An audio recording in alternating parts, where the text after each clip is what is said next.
Assalamualaikum warahmatullahi wabarakatuh. Perkenalkan, saya Yeni Anuba Arifah, NIM 19,20134062 dari Prodi Pendidikan Sentra Tasik 2019, kelas Manajemen Pementasan 2019D. Di sini saya bertugas sebagai panitia si tata rias dan busana. Sebelum melanjutkan apa itu tugas panitia si tata rias dan busana, saya akan menjelaskan teorinya terlebih dahulu. Di sini saya akan menjelaskan mengenai teori tata rias. Apa itu tata rias?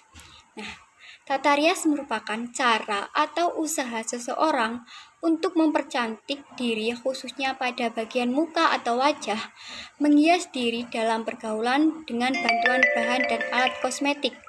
Istilahnya adalah make up. Make up lebih sering ditujukan kepada perubahan bentuk wajah, meskipun sebenarnya keseluruhan tubuh bisa dihias.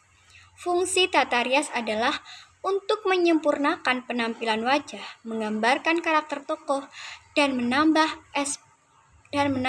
aspek dramatik. Tata rias pada seni pertunjukan diperlukan untuk menggambarkan atau menentukan watak di atas pentas. Tata rias adalah seni menggunakan bahan-bahan kosmetika untuk mewujudkan wajah, peranan dengan memberikan dandanan atau perubahan pada para pemain di atas panggung atau di atas pentas dengan suasana yang sesuai dan wajar. Itu tadi pengertian mengenai tata rias. Selanjutnya, tata rias merupakan aspek dekorasi, mempunyai berbagai macam kekhususan yang masing-masing memiliki keistimewaan dan ciri tersendiri. Dari fungsinya, rias dibedakan menjadi 8 macam. Rias, yaitu satu, bisa dikatakan rias aksen. Rias aksen itu sendiri adalah memberikan tekanan pada pemain yang sudah mendekati peranan yang akan dimainkannya. Misalkan, pemain orang Jawa memerankan sebagai orang Jawa, hanya dibutuhkan aksen atau memperjelas garis-garis pada wajah saja. Yang kedua, ada rias jenis. Rias jenis merupakan riasan yang diperlukan untuk memberikan perubahan wajah pemain berjenis kelamin laki-laki memerankan menjadi perempuan. Demikian dengan sebaliknya. 3, ada rias bangsa. Nah, rias bangsa ini merupakan riasan yang diperlukan untuk memberikan aksen atau riasan pada pemain yang memerankan bangsa lain. Misalkan pemain bangsa Indonesia memerankan peran bangsa Belanda. Yang keempat, ada rias usia. Merupakan riasan yang mengubah seorang muda, remaja, pemuda-pemudi menjadi orang tua usia 70-an seperti kakek nenek.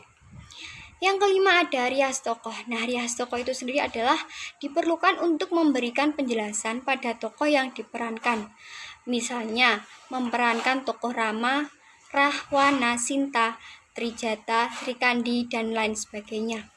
Yang keenam, ada rias watak, yaitu merupakan rias yang difungsikan sebagai penjelas watak yang diperankan pemain. Misalkan memerankan watak putri, luruh itu lembut, putri branyak, lincah sekali, putra alus, putra gagah, dan lain sebagainya. Yang ketujuh, ada rias temporal. Riasan ini berdasarkan waktu ketika pemain melakukan peranannya. Misalnya pemain sedang memainkan waktu bangun tidur, waktu dalam pesta, seperti itu. Yang kedelapan, yang terakhir, ada rias lokal. Rias ini merupakan rias yang dibutuhkan untuk memperjelas keberadaan tempat pemain. Misalnya, rias seorang narapidana di penjara akan berbeda dengan rias sesudah lepas dari penjara. Seperti itu, macam-macam tata rias.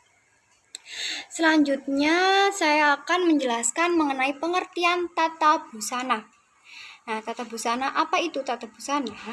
Tata busana adalah segala perlengkapan yang dikenakan pada tubuh, baik yang terlihat langsung maupun tidak langsung, untuk keperluan pertunjukan.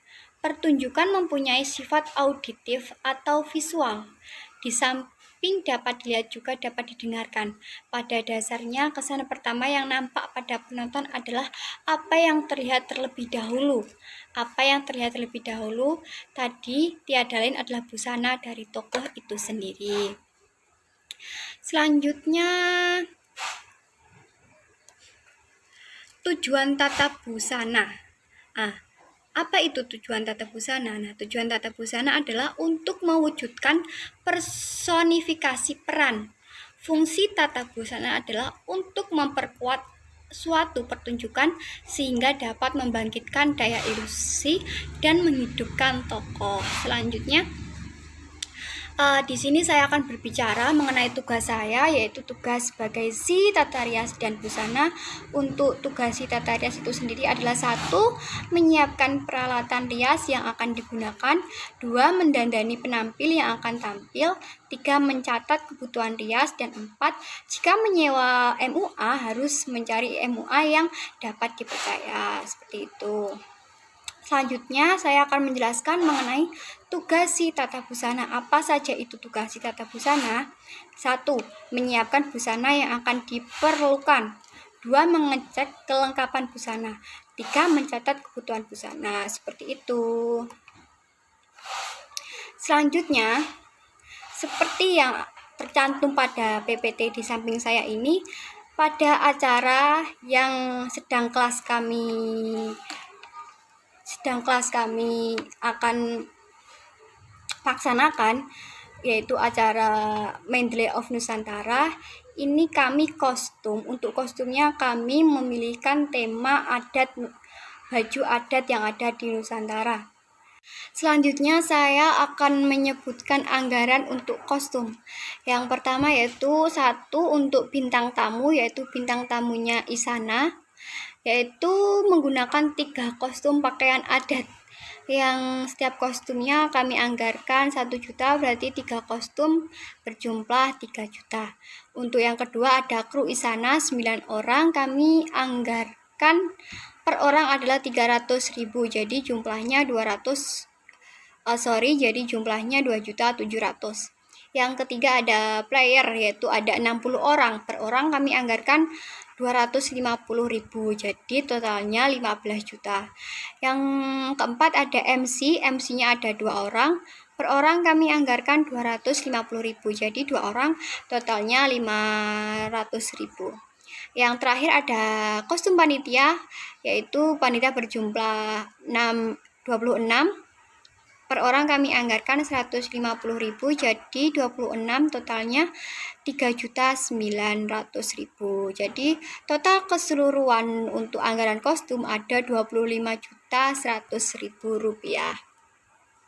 Dan untuk make upnya kami membooking make up terkenal, MUA terkenal, yaitu dari Rian Ogilif beserta krunya yang berjumlah untuk membooking yaitu 15 juta. Selanjutnya untuk kostum kami bertemakan bertemakan Medley of Nusantara, jadi kami menggunakan pakaian adat Nusantara untuk keseluruhan kostum.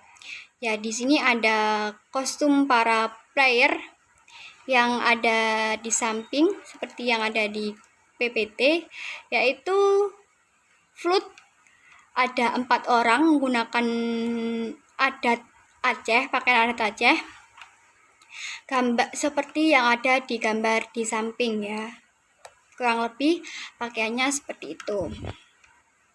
Selanjutnya ada perkusi, yaitu ada 3 orang menggunakan pakaian adat Bangka Balitung. Selanjutnya ada biola dan viola, ada 10 orang menggunakan pakaian adat Bengkulu.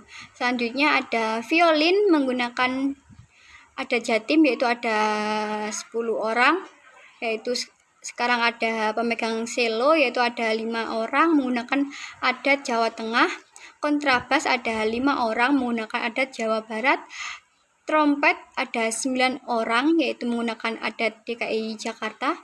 Ada trombon 9 orang menggunakan adat Jambi. Ada bass 1 orang menggunakan adat Kalimantan Timur.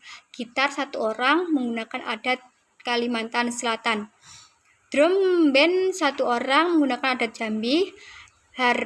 arpa 1 orang menggunakan adat Maluku Utara, dan piano 1 orang menggunakan adat Maluku Selatan. Selanjutnya untuk pakaian perform bintang tamu yaitu Isana.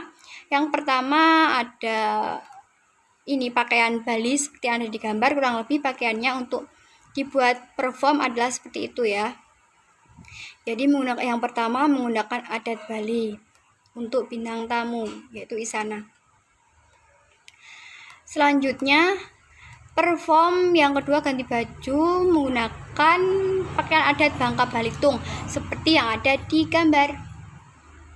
Yang ketiga yang terakhir, ganti baju yang ketiga yang terakhir yaitu menggunakan adat kebaya Jawa modern, kurang lebih pakaiannya seperti itu.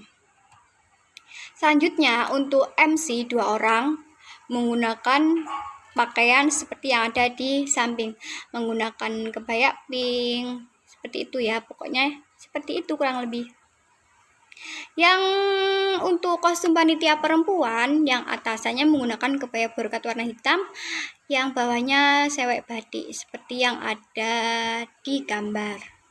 Untuk panitia laki-laki kostumnya menggunakan hem hitam dan celana hitam.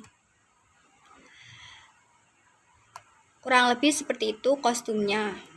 Untuk tata rias kami sudah membooking tadi, yaitu Rian Ogilif beserta krunya. Anggaran total yang dibutuhkan adalah sebesar Rp40.100.000. Sekian dan terima kasih penjelasan dari panitia Si Tata Rias dan Busana. Salam budaya. Wassalamualaikum warahmatullahi wabarakatuh. Terima kasih.